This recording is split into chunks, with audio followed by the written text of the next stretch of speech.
Welcome to the CMO Spotlight. And I'm so excited today to speak with Linda Bethea, who is the head of marketing at Danone. Welcome, Linda.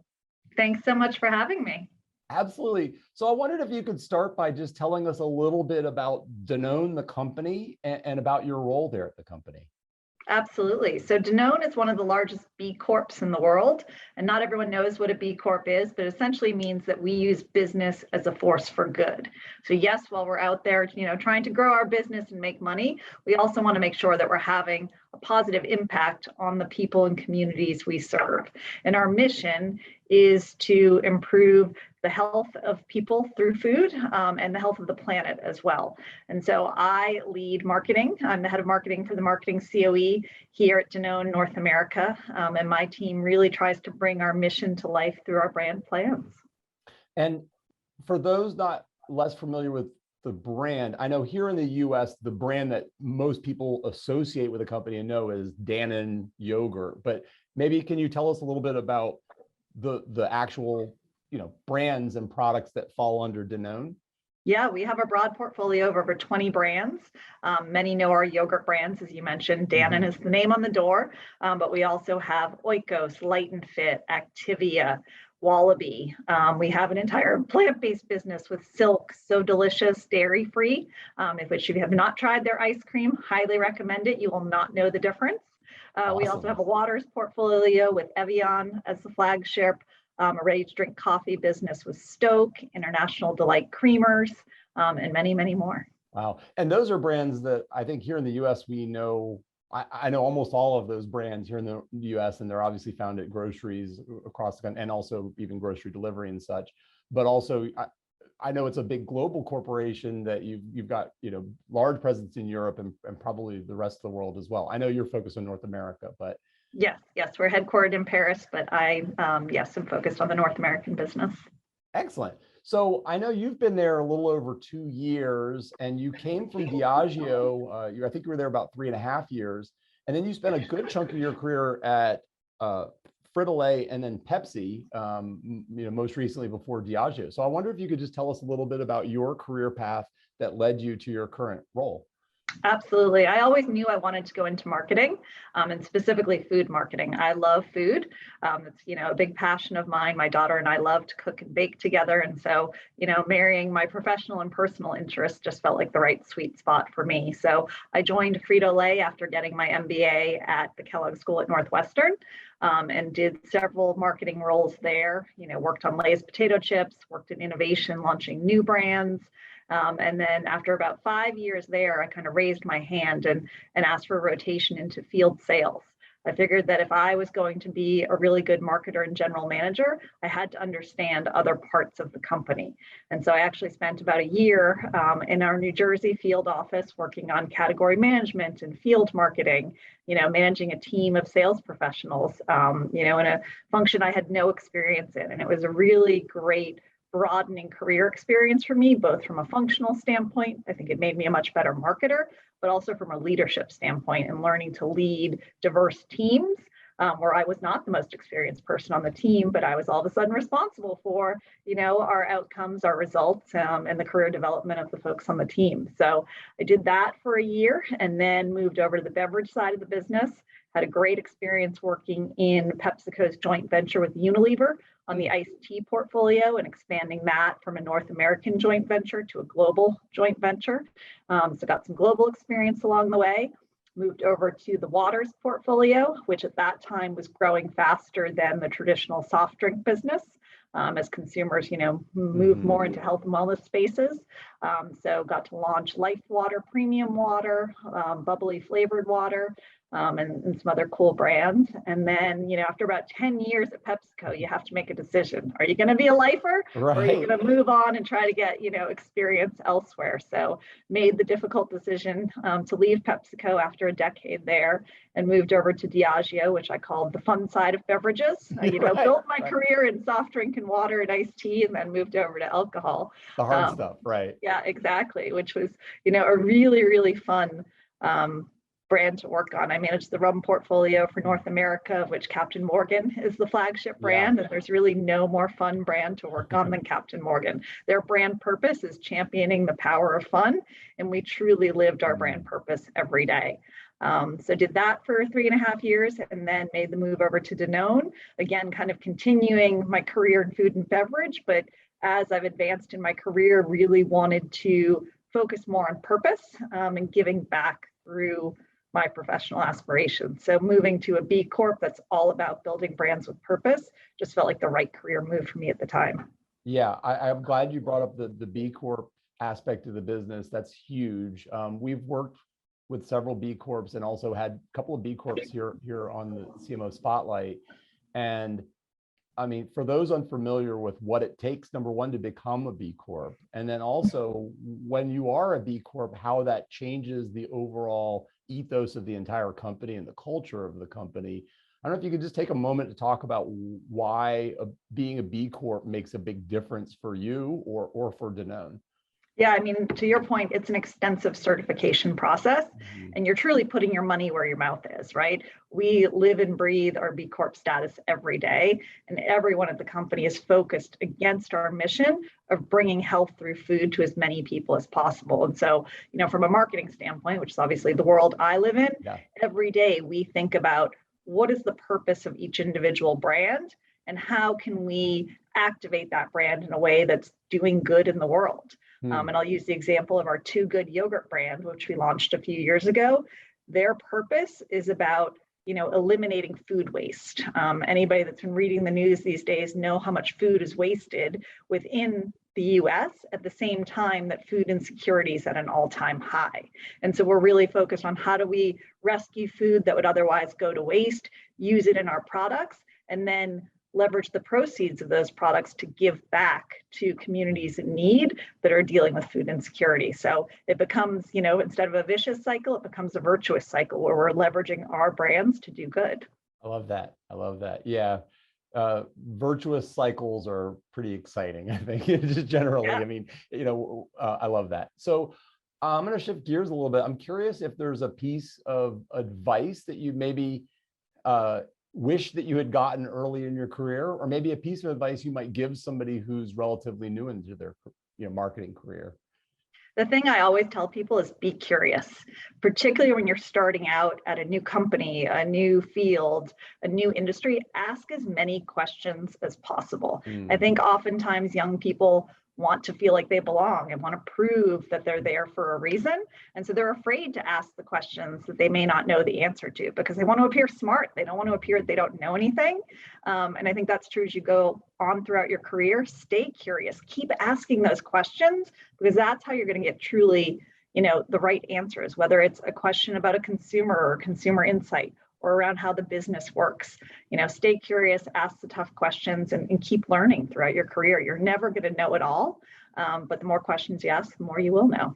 Yeah, I think there's an impetus that many young people and even people deeper into their career think they need to fake it till they make it kind of thing. And there's always a little bit of that where you got to at least appear that you belong. But I like that idea of, you know, constantly asking questions. If you ask good questions, it's not just about showing, it's not showing that you're dumb and that you missed something. It's that you really honestly have a thirst for knowledge and want to be better. Absolutely. And I guarantee somebody else in the room also had that question and they were afraid to ask. Right. I love it. So I believe that everybody has a superpower, and I'm curious what you believe yours is, or maybe what you've been told your superpower is. I think my hip pocket strength is getting things done. I'm known as the go-to person. If you want to get something done, come to me and I'll make it happen. And I think that's true professionally as well as personally. I'm the one in my friend group that organizes the girls' trips every year. That's just my personality. I have a strong bias for action, and I will make things happen. I love it. So I know we're hopefully at the tail end and emerging from this global pandemic, but I'm curious, other than just the challenges that the pandemic posed to just work life, if there's a big challenge what's the biggest challenge you face as a marketer?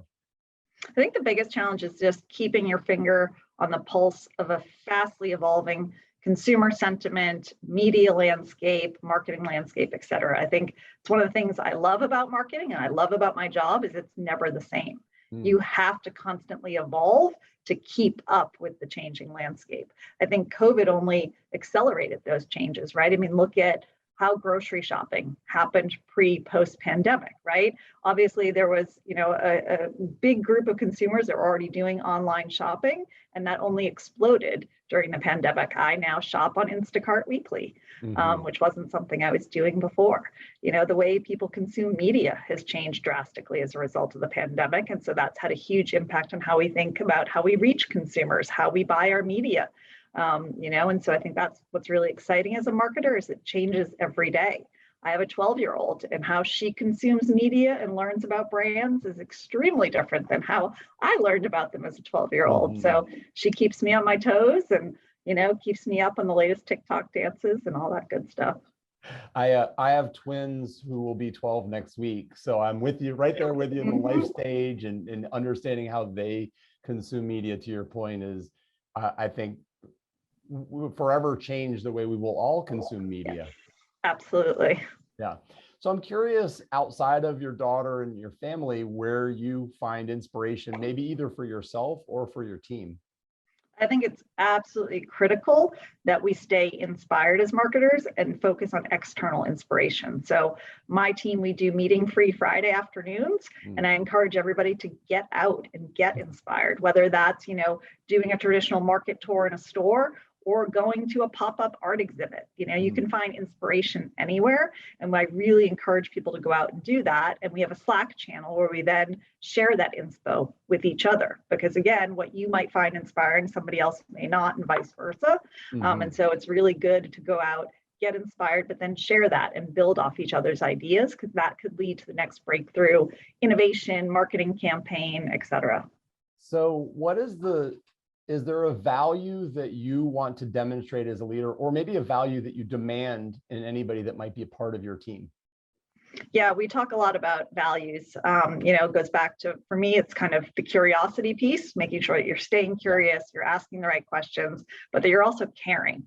I think that's really important as a marketer and as a team leader. From a marketing standpoint, you need to understand your consumer and have consumer empathy if you truly want to connect with them and deliver the right brand products and brand messaging. And I think as a team leader, particularly in today's world, caring about those people that work for you matters, right? They're bringing their whole selves to work. They're carving time out of their day, to give it their all. And so you owe it to them to understand who they are as a person and what they care about, so you can make that time as fulfilling as possible.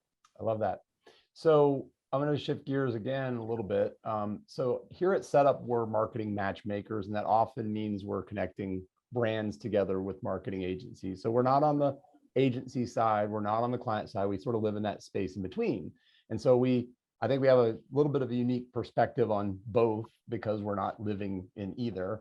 I'm curious, just generally, how you work with marketing agencies today. Are there certain things that you would always outsource to agencies because you want to get that outside perspective? Are there certain things that you never want to outsource to an agency because you feel you need to own it, in-house? Never say never. I don't necessarily believe in absolutes. We operate very much a hybrid model here at Danone. So my team, we've built out a lot of in-house capabilities that are traditionally outsourced to agencies. So I have an entire in-house design team focused on building out our visual identity, our packaging design, et cetera. But there are times that they'll collaborate with external agencies on certain brands or projects where we see the value in doing so. Similarly, from a marketing content or creative campaign standpoint, we do work on our bigger brands with external agencies of record, but we've also built out an internal team as well to handle some of the smaller brands or one-off projects, because it's a much more efficient and effective process than hiring an external agency. So I think it just depends on the brand, the project, and the moment in time. Yeah, it's interesting. We've been hired frequently recently to help marketers think through their ecosystem, the overall marketing ecosystem. And part of that is, are there certain functions that we feel need to be in-house? Are there certain functions we feel need to be externally supported from getting that outside perspective? And it's been fun to hear from a lot of different marketers about what their perfect balance is. To you can't assume an ecosystem for any company because the right mix for one is not the right mix for others. No, there's no one size fits all. I know the big trend right now is in-housing media buying. And there are places where that absolutely makes sense. And then there are places where it doesn't, because you're not going to get, the economies of scale that you need through certain channels. Yeah. So you've spent pretty much your whole career in marketing, but I know you've had to interact a lot with the non-marketing functions of your organizations over the years. So I'm curious, how do you demonstrate the value to marketing to those that are not, either they're not marketers because their job is not marketing, but they maybe don't even understand what marketers do and think it's some kind of magic? How do you demonstrate the value to the non-marketers in the organization? So I'm a very results-driven analytical person. And so I've always been very close to my analytics team and leveraging the data and insights to show the value of marketing. We believe in you treasure what you can measure. And so we measure everything we do. We run marketing mix analysis. We do quarterly media pulse reports. And it's our team's job to show that value to the rest of the organization. I was actually on a 2-hour call this morning trying to get more A&P investment for 2023. And the way to do that is to prove that the A&P that we're investing today is delivering incremental value. And so give us more and we'll deliver even more value. And we do that through, measurement and data. I love that. So I'm curious if there's a campaign or a program, either that you at Danone or at one of your previous lives at Diageo or Pepsi or Frito-Lay, that taught you a great deal, either because it was a huge failure and you needed to learn a valuable lesson, or was a huge success and you want to try to replicate that in the future? Oh, I have lots of failures and successes. I used to actually keep a wall of shame of bad ideas from agencies or failed campaigns, because I think it keeps you humble, and also you learn from that, right? I think you learn just as much from the failures as you do from the successes. And we all have them. Anybody that says that they haven't failed in their career is lying. Right. And I'd say a big learning for me was probably one at Diageo, where we all fell in love with this idea that the agency presented. And it was a huge departure from where we'd been as a brand and a company, but I believe in taking creative risks. And the CMO at the time was fully on board as well. And we pushed it forward and we went all the way through production and we got the finished product, and we sat there in that room and I just had this sinking feeling in my stomach, like this is not at all what we envisioned and we can't air this. And we had just spent millions of dollars to produce this new campaign on the heels of a very successful campaign that was working to drive the business. And it was one of those moments where you're just like, oh, what do I do now? And we agreed to reshoot the campaign. We decided not to take the risk of airing it. We reshot the campaign and killed my budget for the year, but it was the right thing to do. And then we had a huge debrief on what went wrong? How did we get all the way through post-production without realizing that we were off course? We started from such, an exciting start, and where along the way could we have course corrected and done things differently? So it was a great learning experience. Well, I think as marketers, we do sometimes fall in love with the ideas while they're still ideas. And then once those ideas make it out in the world's going to tell us whether or not our idea was okay or not.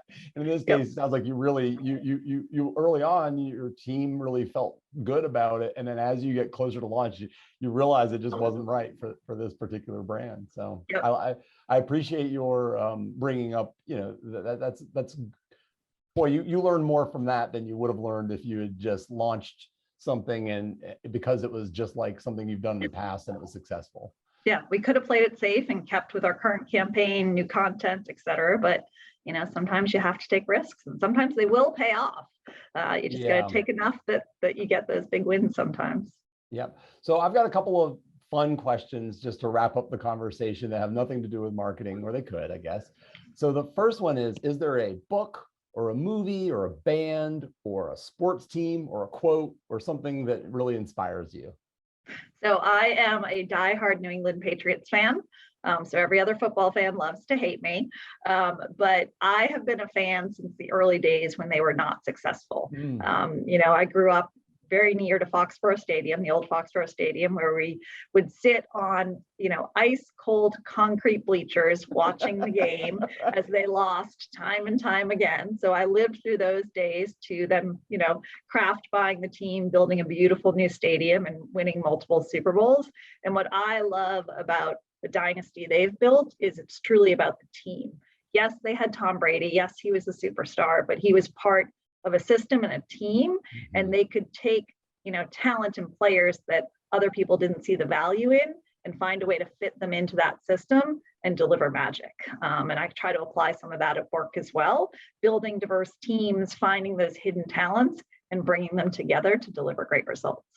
I love that. And as a guy that was born in Boston and all my roots are there, I was ingrained early on Red Sox, Patriots, Bruins, Celtics. So yep. I appreciate it's a sports town through and through. Yeah, absolutely. Absolutely. So I'm curious, other than your family, where do you find joy outside of work? Do you have any significant hobbies or anything? I am a big outdoors person. So I love hiking year round. Being in nature is my happy place, and particularly in the summer, spending lots of time on the water, sailing, kayaking, all sorts of water sports. I love that. Is there a brand that you've never worked on that you really admire, and what is it that you admire about that brand? So you'll appreciate this, being a Boston guy, Dunkin' Donuts. I grew up with Dunkin' Donuts. I love their coffee. And I think from a brand standpoint, they've taken what is very much a cultural institution in that neck of the woods and turned it into a national brand. I remember I was living in Texas when they opened their first Dunkin' Donuts in Texas. And I was all excited about it, but everybody else was like, wait, what is this? Dunkin' Donuts?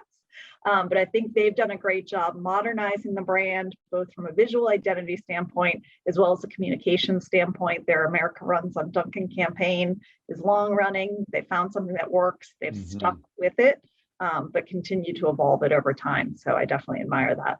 I want to tell you about a really fun brand extension that I learned about for Dunkin' Donuts. I use a running app, and there's a coach in the app that tells you how far you've gone, and when you hit half mile, each mile or whatever.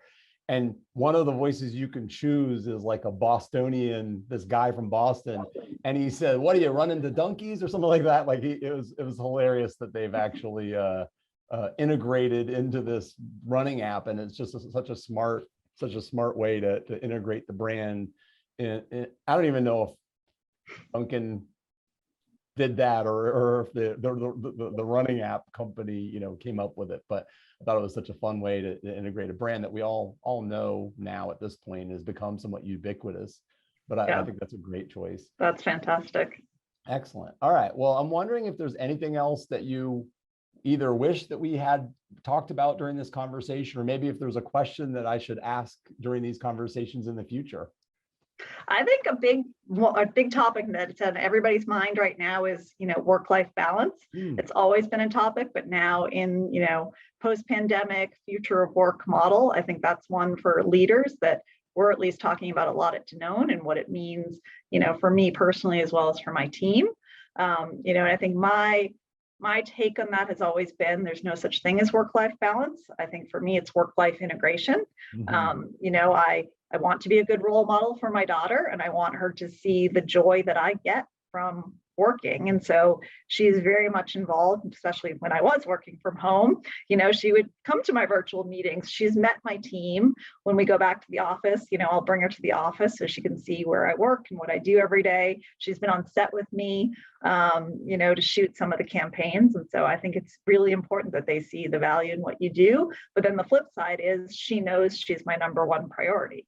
And she comes before work. And so I am very much willing to say, to my boss, to my team, I can't come to this meeting because my daughter has a gymnastics meet or I have a parent-teacher conference. And I feel like more people need to be willing to say those types of things and normalize the fact that, we are working parents and we have lives outside of the office, and those things do take priority sometimes. I love that. I think that's fantastic. No, so I have to tell you, Linda, this has been such an amazing conversation. Thank you so much for spending time. So today I've had the great pleasure to talk to Linda Bethea, who is the head of marketing at Danone. Thanks so much, Linda. Thanks so much for having me. Great talking to you.